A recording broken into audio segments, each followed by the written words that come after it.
mungkin hari pertama kalian kuliah seminar ya. Jadi di sini dosennya siapa saja yang tercatat di SIMAK ya? Kalau daftar list dosennya tuh disimak nggak ada, Bu. Ini juga saya nge-CTU, tahu komisinya Ibu. Iya, karena kemarin memang tidak ada di SIMAK, saya juga tidak ada mata kuliah seminar. Jadi saya pikir memang nggak ada, apa karena belum masuk mata kuliahnya ya. Harusnya memang ada di SIMAK karena kan nanti kalian ada nilainya juga tuh. Gitu. Jadi eh, sudah kenal ya, semua sama saya sudah kenal. Jadi saya di sini mewakili Komisi Skripsi IKL juga sebagai dosen kalian juga. Jadi saya di sini akan memberikan kalian informasi dan juga pengetahuan tentang eh, format penulisan proposal, tata tertib seminar, dan lain-lain sebagainya. Tapi mungkin yang akan saya highlight sekali dalam kuliah kita adalah tentang isi proposal kalian nanti. Jadi dalam mata kuliah seminar ini saya ingin menugaskan kalian sebenarnya juga untuk membuat em, proposal. Jadi proposal ini akan kalian kurang lebih adalah gitu ya. Jadi proposal ini kurang lebih nanti akan kalian buat itu sebagai mudah-mudahan ya yang kalian suka. Jadi proposal yang penelitian yang nanti akan kalian lakukan. Jadi saya mau kalian sekarang sudah bisa membuat proposal untuk nanti penelitian kalian. Jika memang sudah ada yang punya dosen pembimbing atau ikut project, bukan ikut punya dosen pembimbing, ikut project dosen, kalian bisa memperkirakan kira-kira kalian mau nulis apa nantinya, seperti itu. Jadi di sini juga selain saya menjelaskan tentang proposal, saya juga akan menjelaskan tentang nanti seminar hasil, kemudian skripsi, kemudian penulisan jurnal. Nah, jadi untuk yang pertama hari ini, saya akan selain pendahuluan tadi, saya juga akan menjelaskan ke kalian tentang penulisan proposal. Jadi ada kira-kira di sini yang sudah terbayang mau menulis proposalnya, judul proposalnya apa kira-kira? Atau ada yang ingin kalian tanyakan? Karena kan kalian nanti bulan Agustus kalian terjadwal akan melakukan proposal penelitian. Jadi semua kegiatan eh, kegiatan proposal, kemudian seminar hasil, kemudian ujian-ujian itu sekarang akan terjadwal seperti itu. Jadi akan lebih baik lagi jika memang kalian harus mengejar supaya mengikuti jadwal gitu. Jadi karena ketika kalian udah lewat, kalian harus menunggu berapa bulan lagi untuk menunggu jadwal lagi gitu. Jadi nggak bisa sekarang kalian mau sekarang harus sekarang. Kalau dulu untuk seminar hasil, untuk ujian skripsi itu belum terjadwal. Yang baru terjadwal itu hanya proposal seperti itu. Jadi mungkin sebelumnya sebelum saya mulai kira-kira kuliah ini ada nggak yang mau ditanyakan tentang proposal?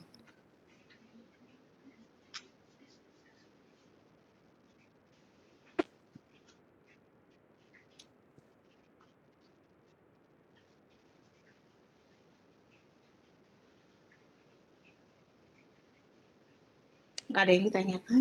Nggak ada yang bertanya nih beneran.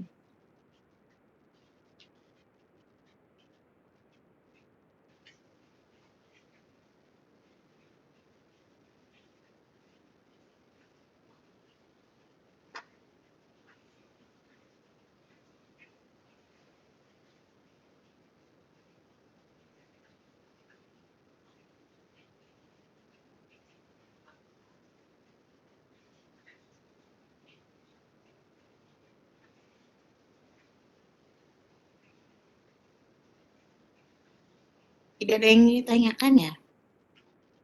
Berarti kita lanjut nih. Ada yang mau tanya ya? Iya Bu, boleh dilanjut. Oke. Jadi saya anggap sudah mengerti semua aturan proposal dan lain-lain. Jadi nanti kalau ada yang tanya ke komisi, berarti saya anggap sudah saya jelaskan semuanya karena tidak ada pertanyaan, berarti kalian sudah mengerti semuanya.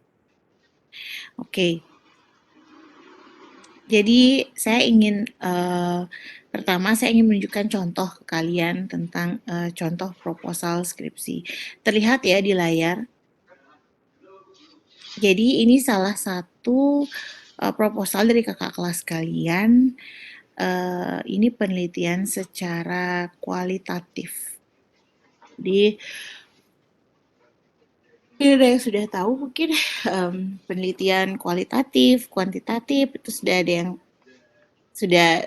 sudah jelas tentang penelitian kualitatif, kuantitatif seperti itu.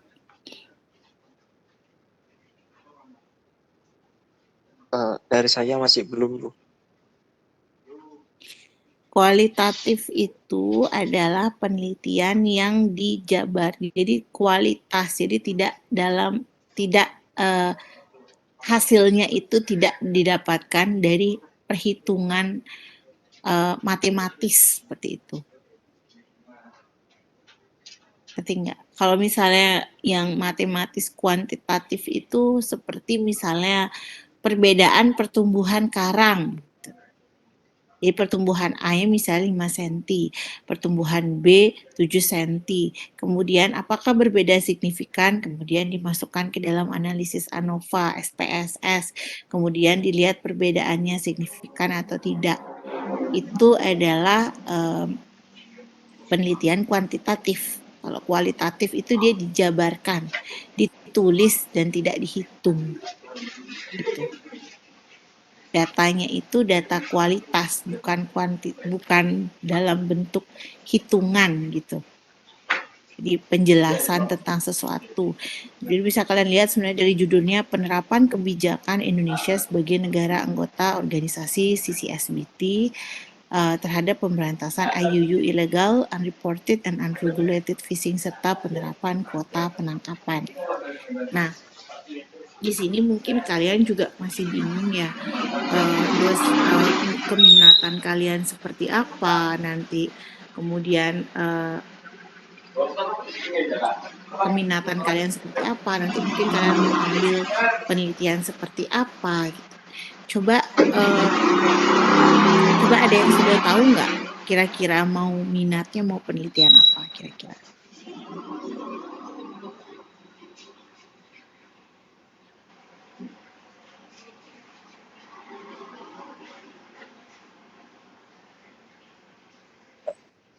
Mohon izin, Bu. Ya, silakan. Saya ada minat untuk melakukan penelitian di terumbu alam dan terumbu buatan. Jadi membandingkan ikan di terumbu alam dan terumbu buatan, kemudian suksesinya di terumbu buatan seperti apa dan kondisi saat itu seperti apa. Kira-kira bisa di mana dilakukan penelitian tersebut? Sudah terbayang lokasi penelitiannya? Di Bali Utara itu kebetulan ada lokasi ICRG dan lokasi terumbu buatan lainnya, tempat yang dimiliki oleh tempat saya magang kemarin itu. Dan itu juga lokasi terumbu buatannya beragam, ada yang dekat dengan terumbu alam, ada yang sangat jauh sekali, ada yang benar-benar di sebelah, ada yang di hamparan pasir begitu. Jadi kira-kira di Bali Utara situ, Bu. Kira-kira sudah tahu pembimbingnya siapa? Kira-kira sudah tahu kira-kira siapa yang akan jadi pembimbingnya, siapa yang bisa diajak konsultasi. Jadi begini, sebelum kalian menetapkan judul, akan lebih baik akan lebih baik sekali jika kalian sudah berkonsultasi dulu dengan calon pembimbing kalian. Begitu. Jadi kira-kira bidang keminatan dosennya sudah tahu belum kalian? Untuk konsultasi kemarin baru sampai ke pembimbing akademik saya, Pak Giri. Dari Pak Giri kemarin sepertinya bisa untuk membimbing saya. Kemarin sudah sempat saya ajukan bertanya juga, tapi baru itu sih Bu, belum ada referensi lainnya. Oke, ya. Jadi nanti tahapannya kalian sebelum kalian melakukan proposal skripsi, kalian harus mendaftar terlebih dahulu kan. Nah, jadi ketika kalian mendaftar itu, kalian sudah ada bidang keminatan. Jadi bidang keminatan kalian itu apa? Itu sudah ditulis. Jadi maksudnya kalian minatnya apa? Atau mungkin akan lebih bagus lagi. Kalian kan akan diminta nanti submissionnya kira-kira akhir semester depan, bulan Juni. Kalian akan diminta untuk submit submit keminatan kalian dan dosen dan pengajuan dosen pembimbing skripsi kalian. Jadi nanti keminatan itu ada yang membuat ada yang sudah mendapat judulnya, ada yang hanya masih tema besarnya. Jadi nanti itu akan keberhasilannya, jadi propose-nya kalian. Jadi kalian itu kalau saya bilang dalam penulisan, dalam mengisi form tersebut, kalian keberhasilannya itu, propose-nya itu, pengajuan kalian itu akan sangat tergantung dari apa kesiapan kalian. Jadi nanti kalau misalnya kalian sudah punya judul yang fix, berarti akan lebih besar kemungkinan untuk kalian mendapatkan pembimbing yang kalian sudah ajak diskusi atau kalian rasa pas untuk penelitian kalian tersebut. Tapi nanti sebelumnya akan saya share juga ke angkatan kalian bidang keminatan masing-masing dosen. Jadi nanti agar dosen-dosennya, agar saya mengetahui bidang-bidang keminatan kalian, dan saya bisa membagikan dosen yang dengan bidang keahlian yang sesuai dengan keminatan kalian. Seperti itu.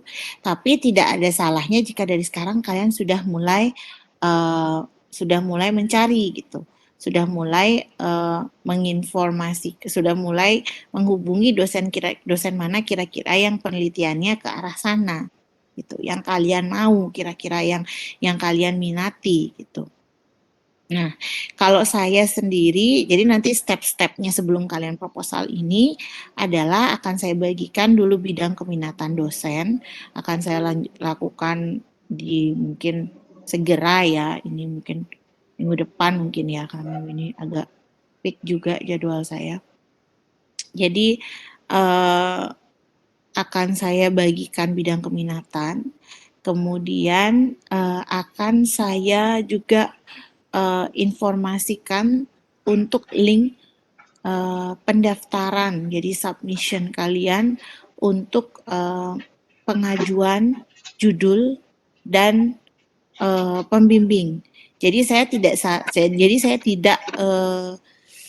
tidak menjamin jika semua yang diajukan ketika proposal itu ketika pengajuan itu akan disetujui, karena kita masih melihat juga ada satu dosen yang memang diajukan oleh 15 mahasiswa, misalnya 10 mahasiswa, itu tidak akan mengcover kemampuan dosennya dalam satu tahun akademik kalian nanti. Jadi pasti akan dibagi rata dan akan saya pilihkan yang memang bidangnya paling mendekati jika tidak mendapat dosen yang kalian ajukan gitu. Tapi makanya tips saya tadi adalah sebaiknya kalian jika ingin tetap harus misalnya mau penelitian tersebut, kalian sebaiknya harus berdiskusi terlebih dahulu dengan dosen pembimbing kalian, atau kalian bisa ikut project mereka gitu. Di project penelitian mereka, which is itu kalau kalian ikut project itu 100% pasti kayak ya hampir 100% pasti dibiayai oleh itu. Sudah jelas ya? Ada pertanyaan lagi nggak?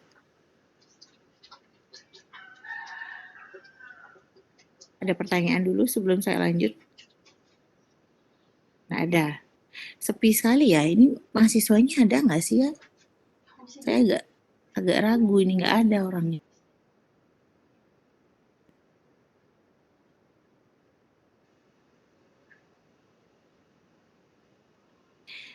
Jadi ini yang saya tampilkan ini adalah salah satu penelitian dari mahasiswa saya.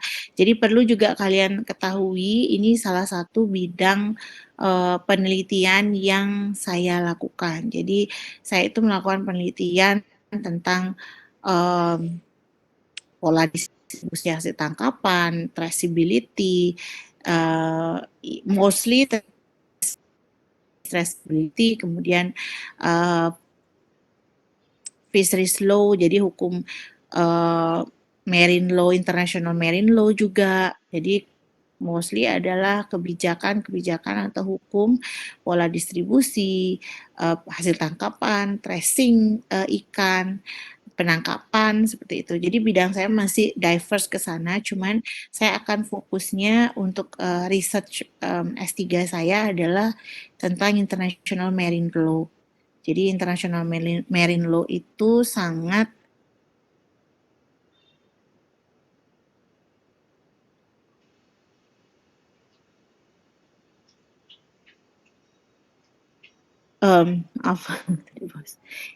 international marine law itu nanti akan sangat berhubungan tentang hukum-hukum laut internasional dan organisasi-organisasi internasional dalam pengelolaan sumber daya perikanan.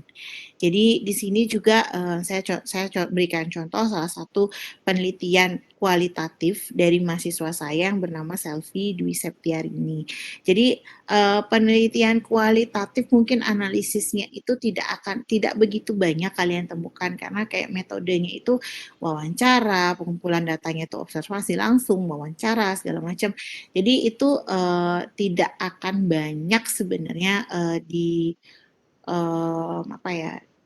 dijabarkan dalam metode detail seperti misalnya metode detail misalnya seperti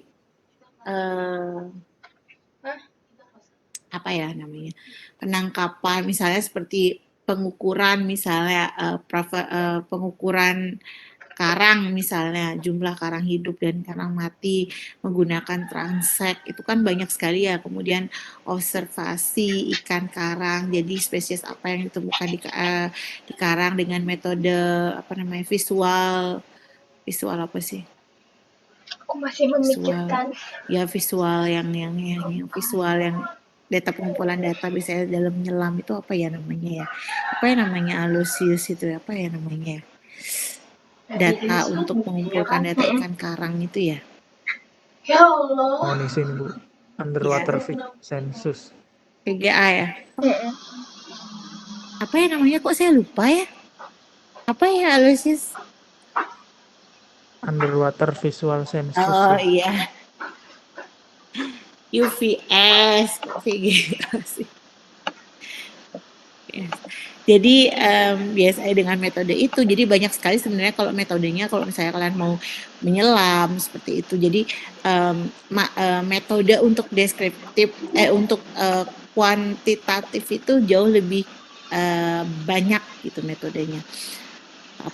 Tapi jawabannya jelas gitu. Kalau misalnya kualitatif itu tidak banyak metodenya, tapi jawabannya itu harus sangat-sangat mendetail, sangat-sangat precise, dan kalian harus sangat-sangat banyak sekali membaca referensi. Jadi misalnya kalau kuantitatif itu you already know what you are going to write. Jadi kayak misalnya sekarang kalian udah tahu nih ini perbandingan karang pertumbuhan karang A dan B. Sudah tahu ternyata signifikan nggak bedanya kalau misalnya ditumbuhkan di media tanam yang berbeda, misalnya seperti itu. Nah, itu sudah jelas gitu hasilnya. Jadi kamu udah tahu arah penelitianmu seperti apa, hasilnya udah kayak 1+1 sama dengan 2, kalian udah tinggal nulis gitu. Tapi kalau misalnya dalam kualitatif itu kalian harus menjabarkan sesuatu yang jawabannya itu tidak ada yang sama, tidak ada yang pasti gitu. Jadi sekarang arah kalian menjabarkan tuh kemana? Jadi bagaimana arah kalian menjabarkan itu sesuai dengan apa dari penelitian kalian. Jadi di sini Selfie itu melakukan penelitian tentang penerapan kebijakan Indonesia sebagai salah satu anggota Regional Fisheries Management Organization RFMO, yaitu CCSBT, Commission for the Conservation of Southern Bluefin Tuna. Jadi Selfie itu bekerja closely dengan ahli, kalau kalian tahu, Asosiasi Tuna Longline Indonesia, kemudian melakukan penelitian tentang IUU. Di Indonesia itu tergabung pengelolaan ikan beruraya jauh, yaitu tuna. Kemudian jadi kalau tuna itu adalah ikan yang beruraya jauh, jadi tuna itu memang ini agak tricky, jadi tidak bisa dikelola, tidak bisa dikontrol oleh satu negara saja, karena dia bermigrasi dari satu negara ke negara yang lain, kemudian bermigrasi dari satu zona ekonomi eksklusif ke zona ekonomi eksklusif yang lain, jadi berpindah-pindah gitu. Jadi pengelolaannya itu pun harus dilakukan bersama karena kepentingannya juga sangat tinggi. Jika tidak dilakukan pengelolaan secara bersama, misalnya ya di Indonesia nih ikannya ditangkap sangat banyak nih, tidak terkontrol. Nah, sehingga nantinya akan mengurangi kalau ikan yang dari Indonesia itu akan bermigrasi ke Australia, akan mengurangi jumlah hasil tangkapan nelayan di Australia jika tidak dikontrol atau dikelola dengan baik di Indonesia. Itu karena nursery ground-nya, feeding ground-nya, terutama Southern Bluefin Tuna itu adalah di wilayah zona ekonomi eksklusifnya Indonesia ke Samudra Hindia, ke bawah itu sebelum mereka ke Australia. Seperti itu. Jadi Indonesia itu terlibat, jadi tidak hanya Indonesia ya, jadi banyak-banyak negara lainnya juga terlibat dalam pengelolaan dari ikan tuna.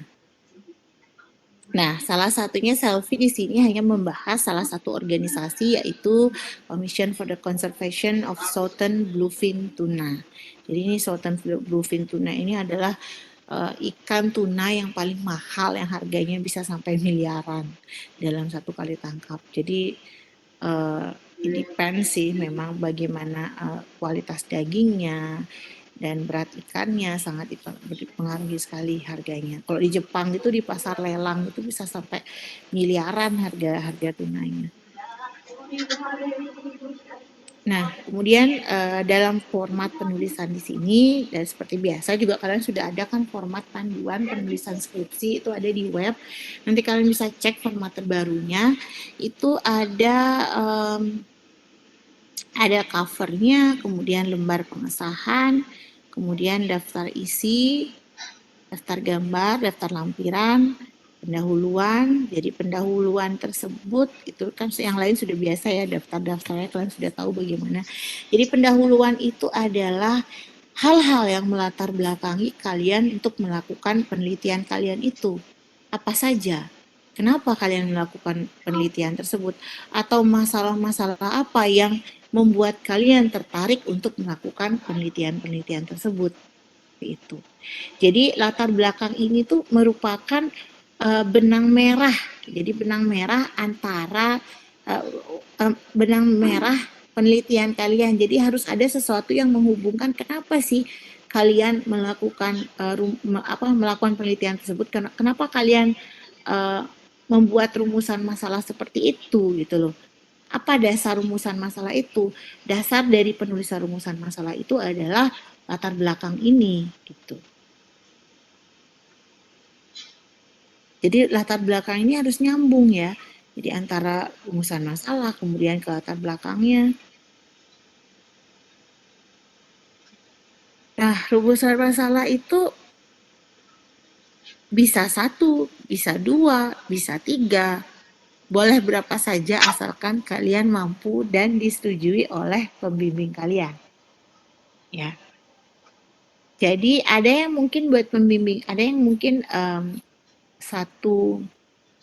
rumusan masalah, nggak masalah jika sudah dirasa kompeten, jika sudah dirasa cukup untuk penelitian tersebut gitu loh, cukup menggambarkan hasil dan cukup untuk skala S1. Itu pasti pembimbing kalian akan memberikan batasan-batasan ke kalian, berapa yang boleh dan berapa yang itu pasti akan didiskusikan oleh pembimbing kalian. Kemudian rumusan masalah. Jadi rumusan masalah itu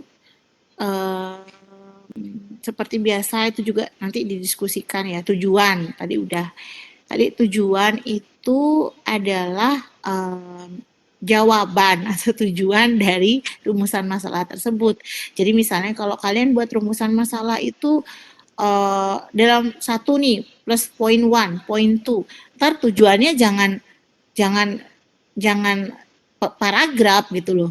Jadi banyak sekali yang rumusan masalahnya misalnya bagaimana upaya-upaya yang dilakukan Indonesia untuk menegakkan kepatuhan terhadap CMA dari CSBT dalam memberantas UV fishing gitu, misalnya kayak gitu.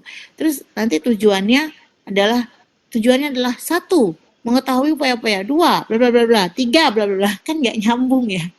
Jadi harus sinkronis. Jadi apapun yang kalian tulis di rumusan masalah, misalnya kalian tulisnya itu bullet atau points.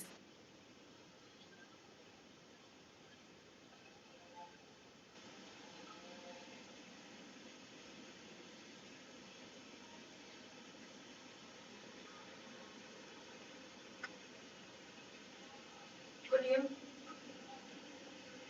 nggak tahu, kok diem.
Halo Bu, suaranya hilang Ibu.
Jelas ya? Sampai di sana? Lah, Ini ada orangnya nggak sih? apa yang jelas? Oh, Apa Ibu. yang nanti saya jelas? panggil Dari loh tadi, satu-satu loh. Ini berhubung saya sabar nih. Halo Ibu. Ibu suaranya dari tadi belum masuk. Ini baru keluar. Hah? Ini suaranya, tapi saya nggak ada mute loh. Jadi nggak kedengeran. Iya Bu, dari tadi suaranya hilang. Saya coba restart internetnya juga udah berkali-kali kok hilang juga tetep Bu. Oh, Anak-anak ini juga. nggak mute loh saya, makanya saya ngomong aja ya. Rugi dong saya ngomong. Iya Bu.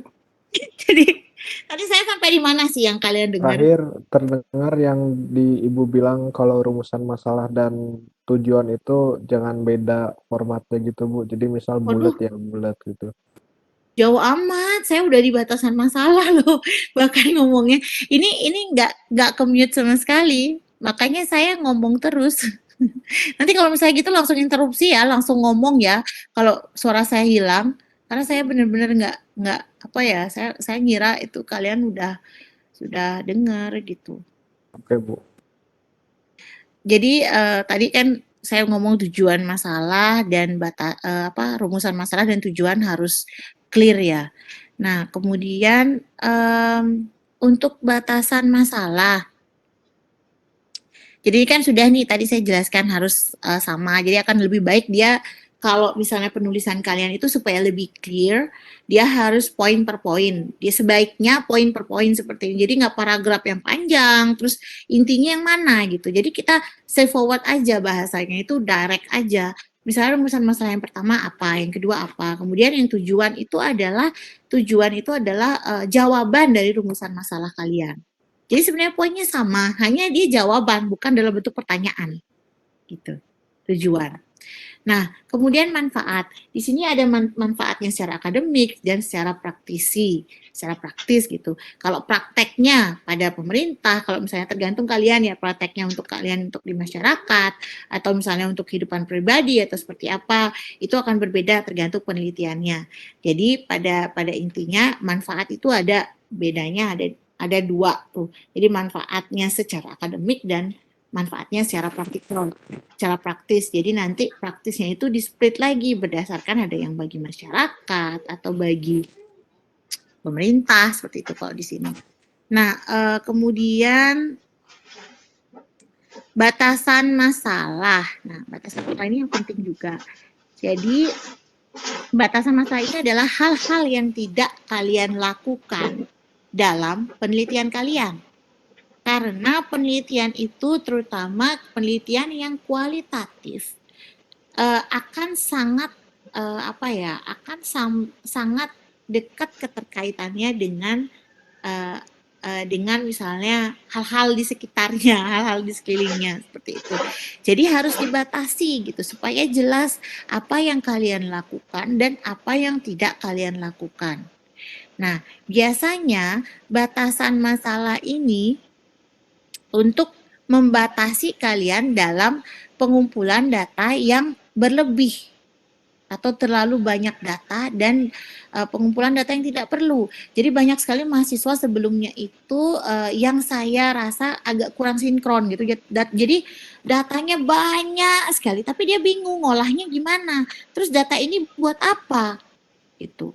Jadi kalau misalnya kalian strict to the point yang kalian buat dalam rumusan masalah atau tujuan, kalian nggak akan melebar penelitian kalian. Jadi maksud saya itu seperti ini. Ada yang misalnya menangkap ikan nih,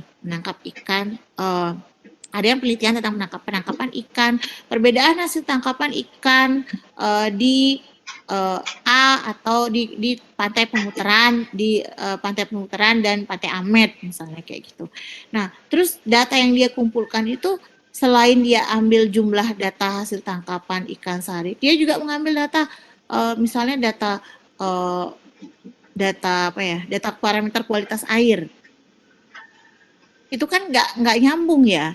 Jadi misalnya kalau itu kan data yang nggak perlu, tapi kalau itu dikumpulkan nanti buat apa datanya? Apakah parameter itu, apakah ada di rumusan masalahnya kalian menanyakan apakah kualitas air mempengaruhi jumlah hasil tangkapan, kecuali kalau kalian ada pertanyaan seperti itu di rumusan masalahnya, boleh, itu ada nanti datanya. Jadi intinya batasan masalah itu adalah hal-hal yang membatasi kalian untuk kalian agar kalian tahu mana yang harus kalian kerjakan dan mana yang tidak perlu dikerjakan. Seperti itu. Mana saja yang data-data yang perlu untuk penelitian kalian dan mana data yang tidak perlu, sehingga datanya itu tidak overwhelm, tidak terlalu banyak dan tidak membingungkan ketika kalian menulis. Nah, ini datanya mau taruh di mana? Ini data apa? Bingung kan? Jadi itu juga harus diperhatikan hal-hal yang seperti itu ya, yang di batasan masalah. Dan ketika kalian misalnya nanti ditanyakan gitu dalam ujian, hal-hal yang tidak kalian lakukan dalam penelitian kalian harus ngomong seperti, kalau berani ngomong, maaf Pak untuk bagian tersebut saya tidak mengerjakan bagian tersebut, saya hanya mengerjakan sampai di mana gitu. Misalnya kalian penelitiannya sampai di titik apa, misalnya di pantai A gitu, dengan titik koordinat sekian sampai sekian, yang artinya tidak keseluruhan dalam pantai di area pantai tersebut. Tapi yang ditanyakan adalah bagaimana di area pantai tersebut. Mohon maaf Pak, data saya ini hanya di area misalnya mengcover 3 km, tapi tidak mengcover seluruh pantainya. Jadi datanya itu hanya representatif untuk 3 km. Kalian bisa jelaskan seperti itu. Dan akan lebih bagus lagi jika kalian sudah tulis di batasan masalah kalian. Jadi area coverage-nya berapa, kemudian di mana saja dilakukan penelitian, kemudian apa saja penelitiannya dan tidak dilakukan. Jadi hanya dilakukan apa saja nih, itu batasan masalahnya. Ya, jelas? Jelas nggak? Ya, Bu. Jelas, Bu. Dengar nggak? Jelas ya? Ya, Bu. Oke. Ada pertanyaan nggak kira-kira?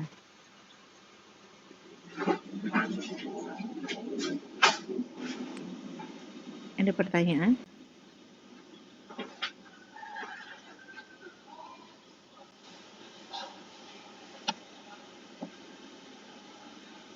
Nggak ada pertanyaan? Bu, mau tanya Bu, Boleh.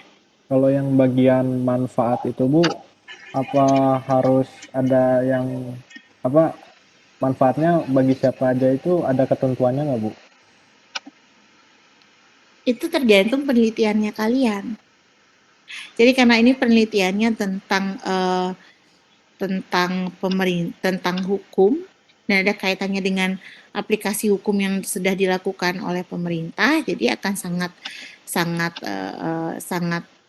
ada manfaatnya bagi pemerintah dan juga masyarakat yang melakukan itu, yang masyarakat itu maksudnya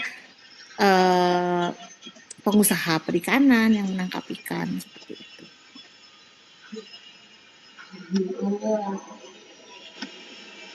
Kalau misalnya ada yang bermanfaat, misalnya metode belajar gitu, mahasiswa misalnya ya akan berhubungan juga dengan mahasiswa.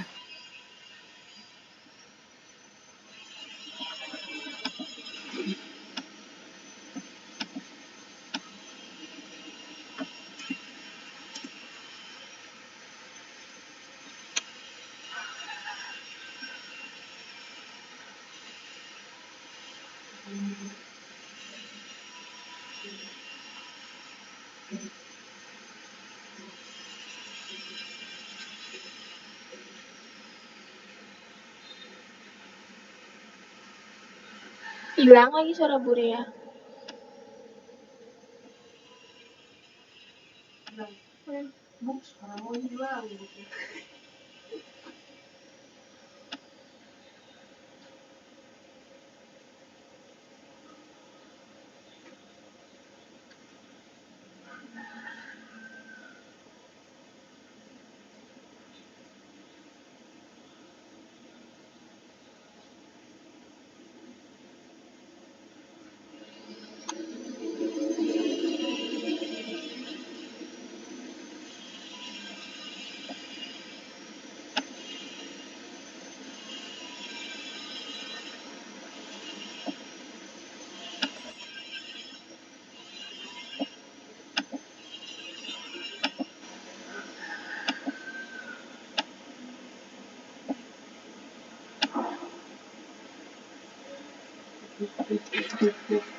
Mohon di sini Bu, suara Ibu nggak kedengeran lagi.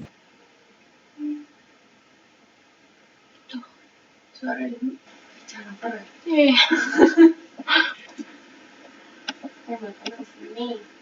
Mm-mm.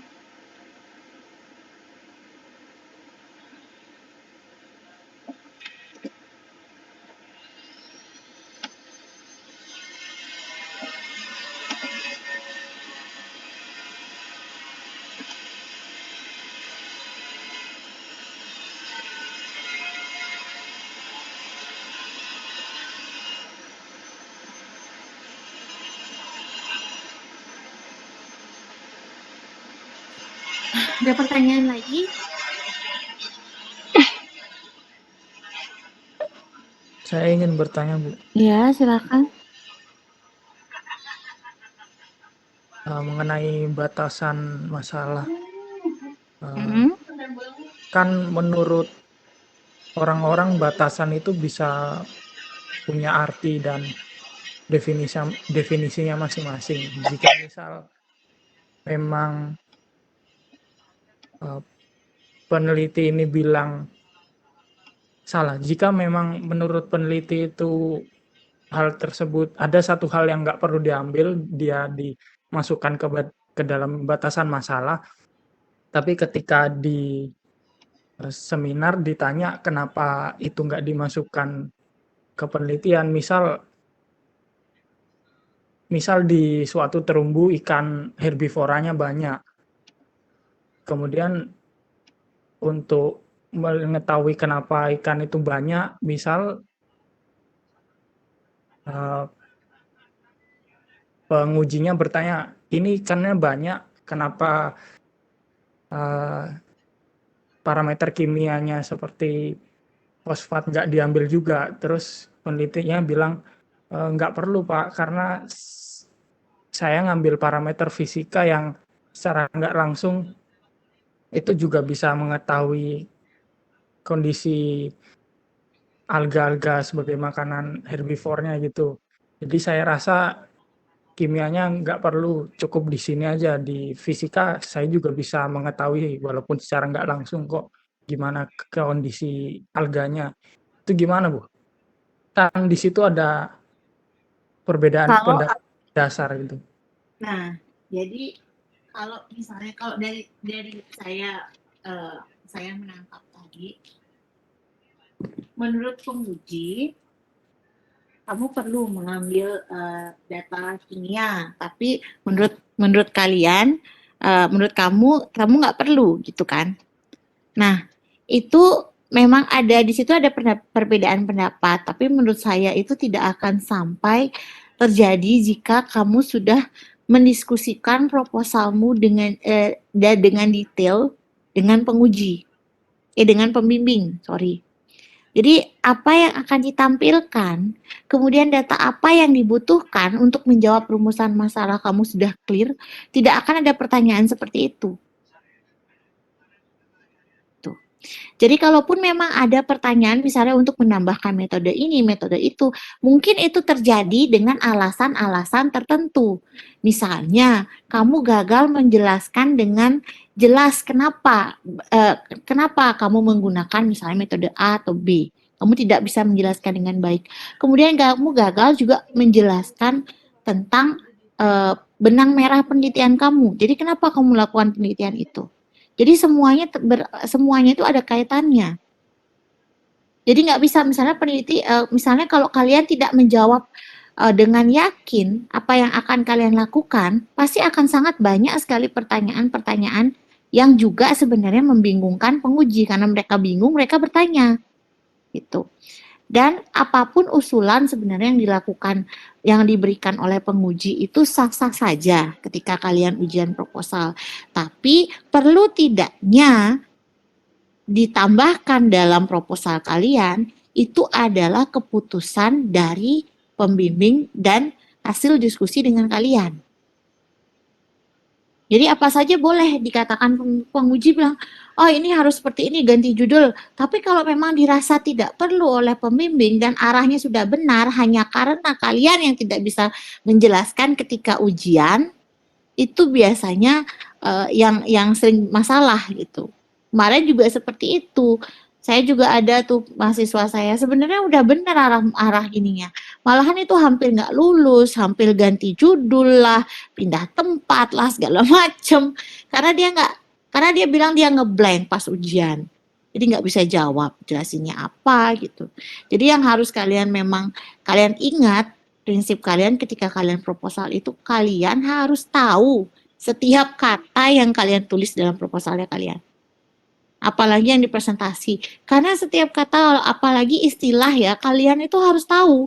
Kalau enggak, ya enggak masa kalian cuman copy paste dong artinya. Enggak tahu istilahnya. Kayak gitu. Jadi penting sekali bagi kalian untuk menguasai proposal kalian. Karena jadi prinsipnya tidak akan ada yang lebih tahu proposal kalian selain kalian sendiri. Jadi dosen penguji itu bertanya, satu, mungkin kalian belum jelas menulis. Atau dua, kalian belum jelas ketika menjelaskan atau menjawab pertanyaan-pertanyaan awal dan tidak bagus dalam menjelaskan permasalahan atau latar belakang serta metode kalian. Seperti itu. Jadi kalau misalnya semuanya clear, saya rasa sih nggak ada masalah sebenarnya. Yang seperti itu bisa didiskusikan. Kadang ada memang terlewat sedikit, bisa ditambah misalnya metodenya. Tapi kalau memang secara teori dan ada jurnal yang sudah dipelajari, jika dengan metode misalnya pengumpulan data fisika saja sudah cukup untuk menggambarkan kondisi karang dan kondisi ikan karang, sudah cukup ya nggak masalah. Kalau sudah ada data, sudah ada yang tertulis di jurnal, sudah mengatakan seperti itu nggak masalah. Jadi kamu nggak perlu menambahkan yang ditanyakan penguji. Jika memang kamu sudah mendapat data dan dari jurnal yang sudah terpublish itu nggak masalah gitu. Jelas ya? paham, Bu. Terima kasih. Ya, jadi kita lanjut dulu, kita ke batasan masalah, kita ke tinjauan pustaka. Jadi tinjauan pustaka ini adalah hal-hal yang kalian tulis. Jadi ini adalah seperti kayak pustaka. Jadi kayak apa ya, tinjauan pustaka itu ya? Kayak materi pendukung dalam penelitian kalian.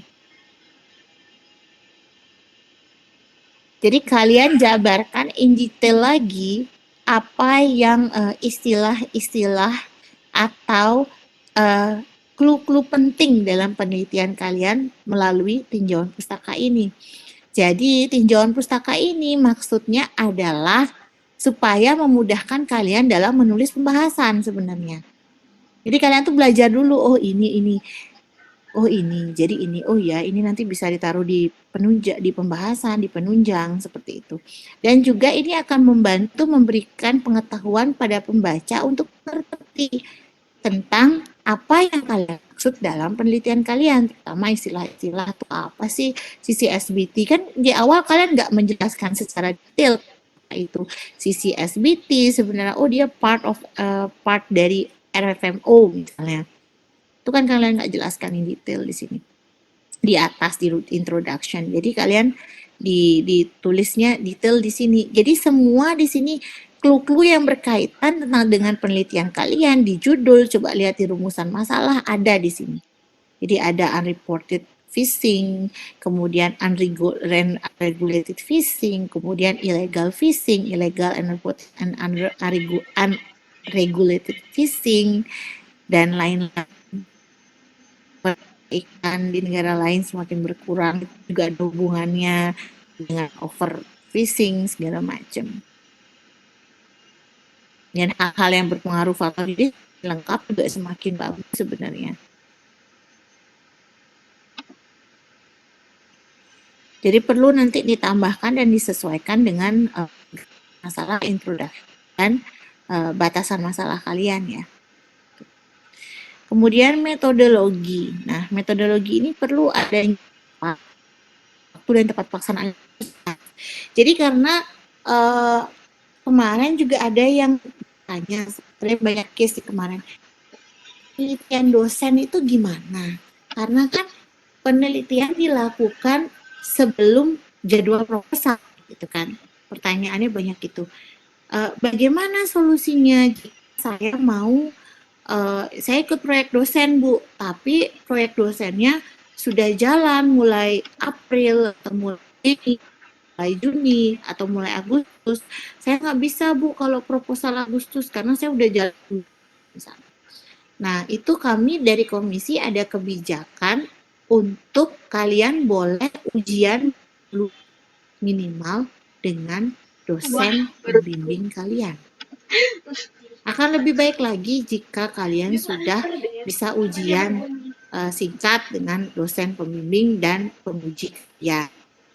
Dan kalian harus mendaftar terlebih dahulu ke komisi, dahulu pembimbing seperti apa, pembimbing siapa, kemudian judul apa, kemudian project dari mana, sehingga kami di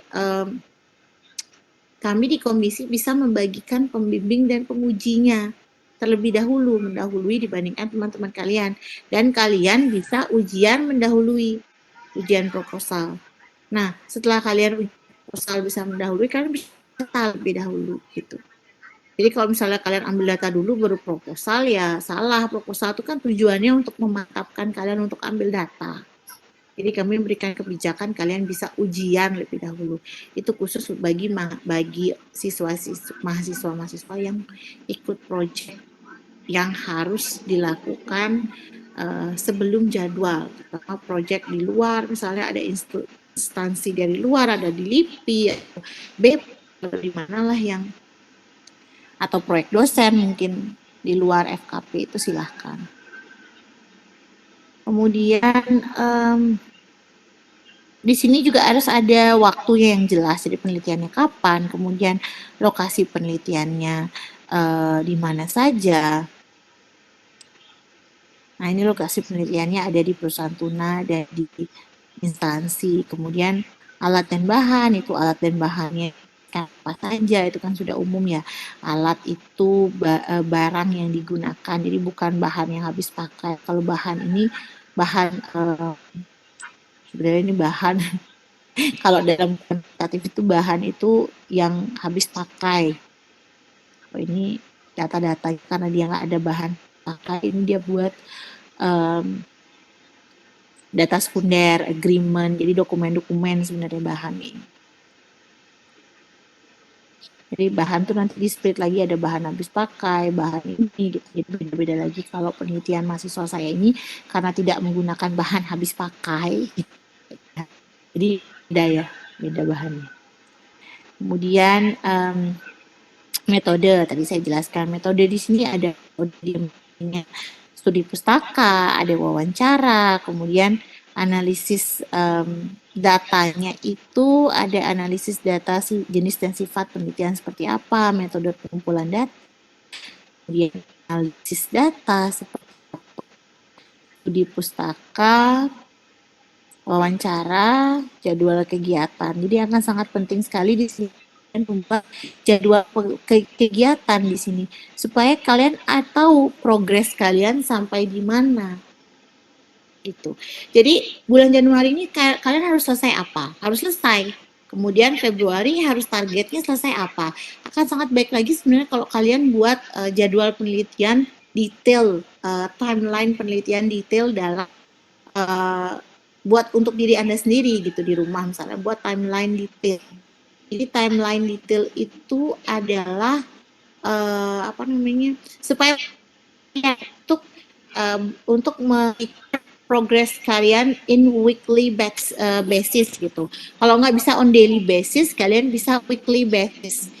Karena dalam ini harus kerjain sekarang, saya harus mengumpulkan data dari 10 responden di minggu pertama. Kemudian minggu kedua saya harus mengumpulkan 10 responden. Kemudian minggu ketiga 10 responden. Jadi dalam 1 bulan kalian harus punya 40 responden. Dan itu target kalian misalnya dalam bulan pertama. Jadi splitting out itu penting sekali ketika kalian penelitian. Jadi kalian itu terukur dan terarah sampai di mana kalian, kurangnya apa gitu. Yang biasanya bermasalahan anak-anak itu dia nggak jalan, nggak ada progres karena masih mandet gitu. Mau nulis, aduh saya habis ini ngapain ya, Jadi itu yang masih bermasalah biasanya. Ada pertanyaan? Ada pertanyaan lagi? Oke, kalau nggak ada pertanyaan lagi, saya minta kalian untuk buat proposal, kita submit. Ada yang mau bisa? Saya izin bertanya, Bu.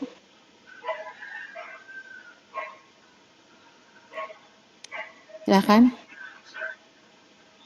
Tadi kan disebutkan untuk yang misalnya melakukan penelitian skripsinya itu mengikuti proyek dosen itu mendahului nanti ada prosedurnya itu nanti mendaftar dulu terus nanti dikasih dosen pembimbing seperti itu, Bu. Nah, itu saya masih kurang jelas untuk pendaftaran atau bagaimana prosedurnya itu nanti akan dijelaskan di mata kuliah seminar ini atau nanti akan ada pengumumannya seperti itu, Bu? Nanti akan ada pengumuman linknya dari masing-masing. Semua dari seminar hasil, semua akan ada. Saya submit jadwalnya. Kamu telat ya? Kamu baru join ya? Enggak, Bu. Karena tadi sudah saya jelaskan. Saya udah join, Bu. Cuma masih mau nanya mastiin lagi aja sih, Bu. Saya udah jelaskan. Untuk jadwal semuanya akan saya sampaikan minggu depan. Kamu ada ikut proyek dosen? Sepertinya begitu, Bu. Pak Nara ya? Iya, Bu. Oke. Ya, kemarin saya juga sudah jelaskan ke Pak Nara masalah detail untuk pendaftarannya. Kemarin kan saya sempat juga sudah share di grup dosen untuk pendaftaran kemarin, bulan Februari kemarin. Tapi saya akan update untuk suratnya ke kalian.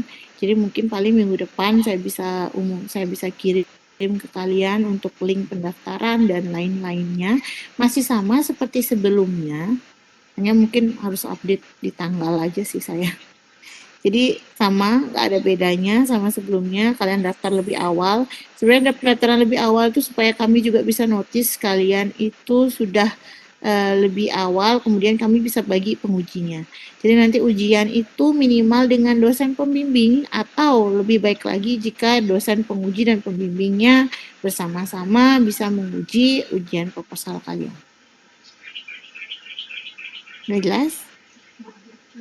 Jelas Bu, berarti untuk nanti dosen pembimbingnya itu diberikan gitu ya Bu, kalau misalnya Kalau misalnya lagi kalian harus join kalau misalnya kamu mau ikut project dosen, ya pasti dosen yang punya project yang pembimbingnya, nggak mungkin orang lain.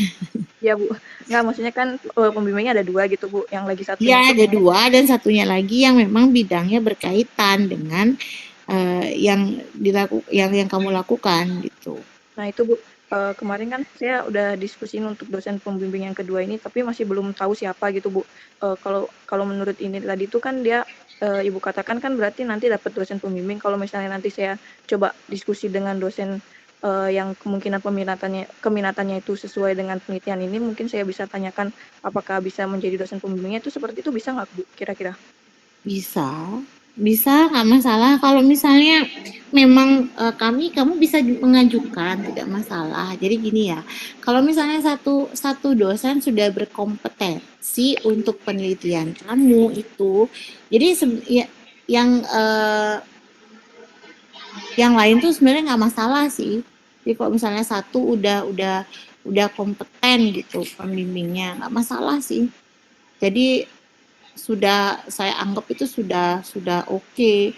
Jadi untuk dosen yang lain, untuk yang dosen satu lagi, pembimbing 2 atau pembimbing 1 misalnya, kalau pembimbing 2-nya misalnya yang kamu ikut proyeknya, kemudian pembimbing 1-nya kosong gitu, nggak masalah. Jadi nanti pembimbing 1-nya itu bisa yang punya kompetensi yang sama atau mungkin tidak. Jadi tergantung availability-nya juga ya. Gitu. Jadi kan kita terbatas sekali nih dosanya, tapi akan kami pilihkan atau prioritaskan yang memang terkait bidangnya dengan kamu. Jadi yang nggak usah dikhawatirkan kalau udah satu dosennya udah sesuai dengan kompetensinya, udah sesuai dengan bidang kamu, nggak masalah. Baik Bu, ya terima kasih Bu. Ada pertanyaan lagi?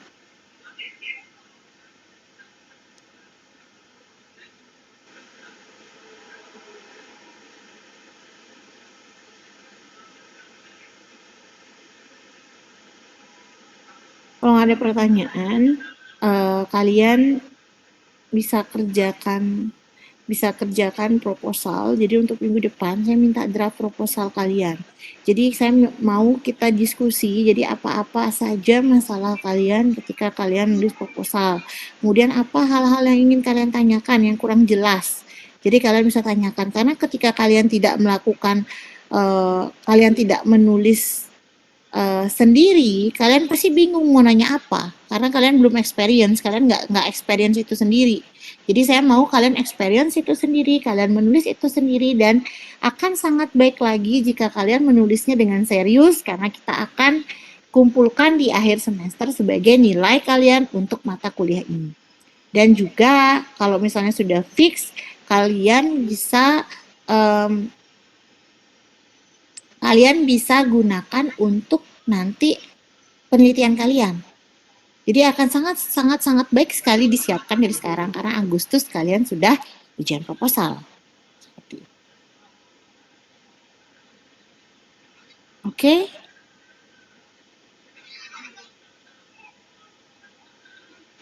Jelas ya? Jelas Ibu. Ya, oke. Silakan kalian buat proposal dulu sesuai dengan format yang ada di panduan. Panduan bisa di-download di website FKP. Kemudian minggu depan kita diskusikan. Jadi kalian tanya-tanya apa yang kurang.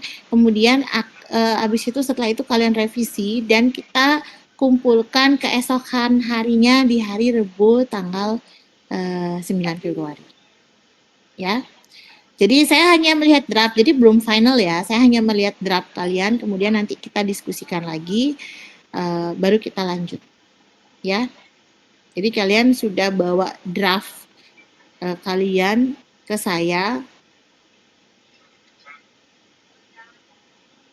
Jadi kalian sudah bawa draft kalian minggu depan ke saya, ya. Jelas ya? Jelas? Ada pertanyaan lagi? Izin bertanya Bu, untuk Ya. draft proposalnya itu berarti nanti dikirimnya itu di hari Rabu ya Bu? Karena kan hari Selasanya masih ada diskusi sama Ya, Selasanya kita diskusi dulu. Jadi apa yang kalian tidak tahu, apa yang kurang jelas, kalian tanya. Kalian nanti tanyakan sama saya. Tapi tolong jangan yang substansial karena tidak semua bidangnya sama. Tolong hanya dari segi lisan. Oke? Jadi jangan substansi. Misalnya saya ditanya remote sensing, saya nggak ngerti. Saya ditanya GIS, saya nggak ngerti. Ya. Kecuali memang bidang saya, bolehlah kalian bertanya. Tapi kalau misalnya nggak bidang saya, tolong jangan, sebaiknya jangan menanyakan di bagian substansi, tapi hanya format dan bagaimana penulisnya secara umum. Itu saya akan bantu. Jadi nanti hari Rabu akan dikumpulkan, kemudian saya nilai lagi buat assessment awal, kemudian saya kembalikan, baru kalian lanjut lagi. Ya. Lanjut lagi perbaiki. Oke, jelas ya? Jelas Bu. Oke. Baik, kuliahnya saya akhiri dulu. Kita kan satu SKS ya. Jadi udah lewat banget sih. Kita akhiri dulu pagi ini. Jadi, oh ya tadi kita mulai jam 10, berarti minggu depan kita mulai jam 10 juga ya. Kita mulai jam 10 juga minggu depan mungkin kalau kalian ada kuliah nggak paginya? Nggak ya? Bisa Bu jam 10. Atau ada kuliah nggak paginya? Kalau nggak ada, di pagi aja ya. Kalau dari 19 ada kuliah oceanografi pantai jam 8.30. Oh, jam 8 sampai jam 10 gitu.